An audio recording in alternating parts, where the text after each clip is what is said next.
Coucou la famille, encore une fois, bienvenue dans ce nouvel épisode dans lequel on peut voir comme au titre le Maroc qui accuse le Sénégal d'avoir volé la CAN 2026.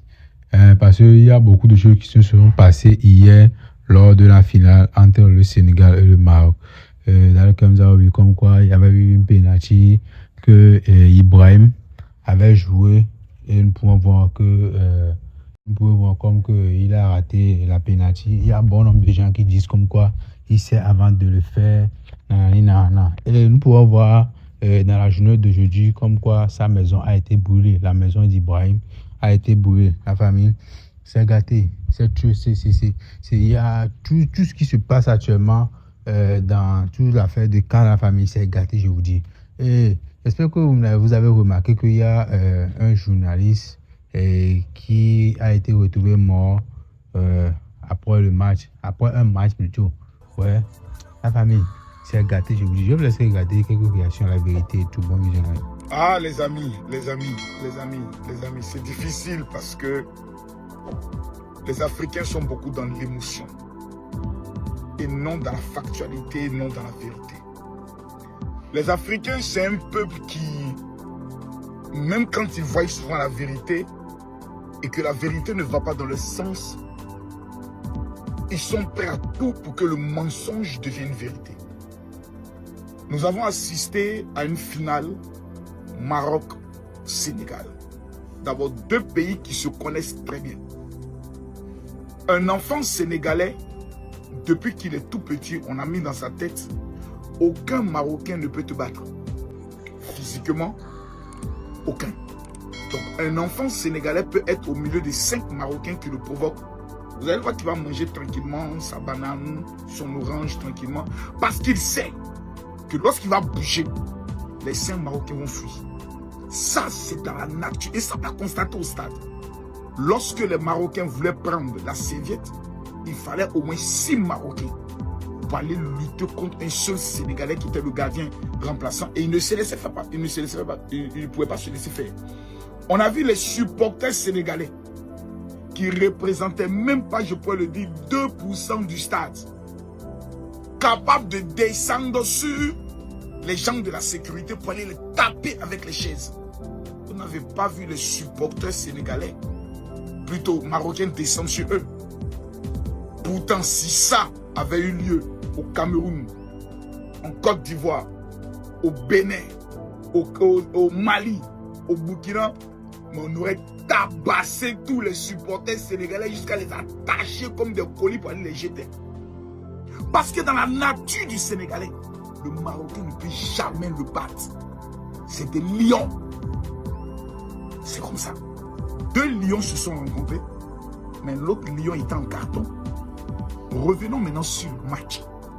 Parce qu'il faut d'abord comprendre la mentalité des choses. Le Maroc devait perdre cette finale.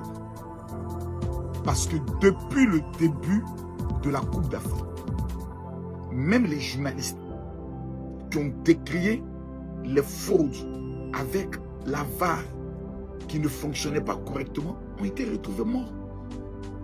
On n'en parle pas. Il y a des morts au niveau du Maroc. Donc la lumière n'a pas encore été faite. Des équipes ont perdu par des grands scandales d'arbitrage contre le Maroc. Et en finale, Dieu même ne pouvait pas permettre que le Maroc gagne cette finale. Ce n'est pas possible. Personne n'allait accepter que le Maroc a véritablement gagné. Ça allait être un véritable scandale pour le football africain. Dieu ne pouvait pas permettre que le Maroc gagne. On va aller sur 2 actions. On va d'abord venir sur le fameux penalty. Parce que je vois beaucoup de personnes qui sont dans l'émotion et autres. Mes amis, si on est vrai, qu'on est honnête, il y a penalty. Il n'y a pas de débat. Le monsieur a attrapé, il a tiré, le joueur sénégalais a attrapé, il a tiré. Et même sur le but du Sénégal, l'arbitre aurait pu créer quelque chose. Parce qu'on voit un Sénégalais qui vient d'abord pousser le Marocain, du Louvre, et puis l'autre frappe. Donc dans action de jeu, ça peut passer. Mais pourquoi le Maroc a perdu? Lorsque le but sénégalais a été refusé, le karma s'est mis en marche. Parce qu'il y avait bel et bien but sénégalais. Sur ça, personne ne peut venir me démontrer le contraire. On voit deux joueurs, un Marocain, un Sénégalais qui vont dans un duel. Donc ce n'est pas le Sénégalais qui le pousse, ce n'est pas, je peux le dire, le Marocain qui le pousse, mais les deux se prennent. Je dis bien, les deux se prennent, on appelle ça un duel. C'est comme épaule contre épaule. Et l'autre tombe. Ce n'est pas une faute, c'est un duel. Et le but était valable. Mais avant même que le ballon entre dans les filets, l'arbitre avait déjà sifflé une faute. Pour monter un temps soit peu la malhonnêteté d'un arbitre congolais qui est venu humilier son pays parce que la tête de l'arbitre qui ressemblait à une pastèque ne pouvait que démontrer que la malhonnêteté notoire. Dès le départ, je l'ai dit. Pour ceux qui m'ont parlé, interviewé en premier lieu, j'ai dit le Sénégal remportera cette CAN. Pourquoi? Parce que le Sénégal était pratiquement chez eux. Ils sont pays voisins. Il y a près de 400 000 Sénégalais au niveau je peux le dire, du Maroc. Donc le Sénégal était dans une bonne ambiance. Numéro 2, l'équipe du Sénégal se connaît depuis près de 5 ans. Ceux qui connaissent les jeux. Numéro 3, c'est une équipe compacte, préparée à remporter même une Coupe du Monde. Si et seulement si ils restent dans la même optique, le Sénégal peut faire la fierté de l'Afrique au niveau de la Coupe du Monde. La Côte d'Ivoire a pratiquement une équipe pareille. Mais le problème de nous, notre pays, ce n'est pas l'entraîneur, ce n'est pas les joueurs. C'est tout ce qu'il y a autour, c'est la fédération qui a créé un esprit d'amusement autour de cette équipe nationale. Qui fait en sorte qu'aujourd'hui, même parmi les 6, je peux le dire, les 5 pays du football au niveau de l'Afrique, on n'est même pas classé. Parce que la Fédération ivoirienne de football a échoué dans son programme du football sur le plan national. La promotion du football féminin, c'est-à-dire tout, on a échoué. On a obtenu une CAN, donc on a oublié que ceux qui dirigent le football ivoirien sont des incompétents. C'est ça le vrai problème. Et aujourd'hui, on est où? Éliminé lâchement face à l'Égypte avec aucune envie de jeu. Là, on va aller en Coupe du Monde. Si le problème de la fédération n'est pas réglé, vous allez constater qu'en allant à la Coupe du Monde, on risque encore de revenir déçus. On fait toujours dans les explications. On faillit bon, on s'est bien battu. La Côte d'Ivoire n'est plus à ce stade. Quand on regarde le développement de la Côte d'Ivoire, le football de la nation doit avancer avec le même rythme du pays. Aujourd'hui, nous devons être plus que le Sénégal. J'ai dit plus que le Sénégal. Mais tout est une question d'encadrement, de fédération et de mental. Nous avons des gens qui aiment bien s'amuser à la tête de notre football et nous n'avons pas des guerriers qui vont gagner. Regardez là, comme les Sénégalais. Il y avait bel et bien pénalty. Mais regardez le dispositif qu'ils ont mis en place. Je parle du staff. La marmaille qu'ils ont mis en place parce qu'ils savaient que l'arbitre était contre eux. Le public était contre eux. La CAF était contre eux. Les journalistes étaient contre eux. Qu'est-ce qu'il fallait faire? Il fallait créer le scandale. Il fallait amener le scandale. C'est-à-dire, le monde entier regardait désormais le Maroc en disant, vous êtes des tricheurs. Quand vous êtes en train de jouer et qu'on vous accuse d'être un tricheur, même sur le plan de l'énergie, vous êtes déséquilibré. Sur le plan du mental, vous êtes déséquilibré. Et le Sénégal a bien joué ce jeu. L'entraîneur savait qu'il ne pouvait pas arrêter le match, ils allaient continuer. Mais il fallait d'abord faire sortir tout le monde. Il fallait créer le mythe. Ils ont pris le temps de souffler. Et quand ils entrent, ils ont la rage encore 2 fois plus dans le cœur. Regardez ce que le gardien fait.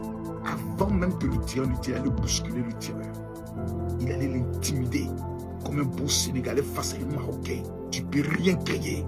C'est nous, les guerriers noirs. Nous, on n'a pas peur de quelqu'un. Le gars était tellement paralysé que ça parlait le gars. Parce que je vois des gens qui disent non, oui, il n'a pas donné le ballon. Il voulait humilier le gardien. mais son pied est devenu lourd. Et il a raté son tir. On appelle ça, les Camerounais appellent ça le Hemley. Donc nous sommes dans une situation où il fait du verdict. Il y a pénalty. Mais pour qu'il y ait pénalty, il faut accepter aussi qu'il y ait but avant. Et l'arbitre voulait détruire le match. À partir du moment où ils ont réglé le cas de l'arbitre en essayant de sortir, l'arbitre n'avait plus le choix que de travailler maintenant en faveur des Sénégalais. C'était tout, c'était tout.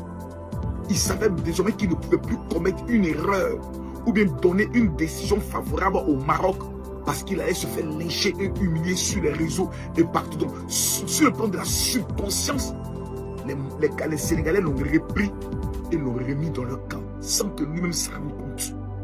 Ça s'appelle de la marmaille. Vous savez, nous sommes en 2026 et nous ne sommes même pas encore au 20. Nous sommes en train d'atteindre le premier mois.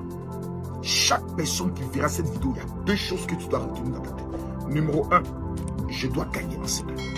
Et numéro 2, je ne dois laisser aucune personne m'intimider sur le chemin de la réussite. Les 10 000 personnes qui vont voir cette vidéo, je vais vous faire un don. Et je vais prier pour vous. Afin que vous puissiez être les champions de votre famille en Sénégal. Je vais vous donner mon WhatsApp, simplement. Vous m'envoyez un message sur mon WhatsApp, vous n'êtes pas obligé de le faire. Et je vous le demande. Les 10 000 personnes qui vont m'écrire, que la même victoire qui a localisé le Sénégal, vous soyez le champion de votre famille. Je donne mon WhatsApp, le 00225. Prenez-le, 00225 07 48 79 85 85. Je répète, 00225 07 48 79 85 85. Que vous soyez de l'AS, que vous soyez de la CEDEAO, que vous soyez de toute l'Afrique, que vous soyez aux États-Unis, au Canada,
Amis, nous voici arrivés à la fin.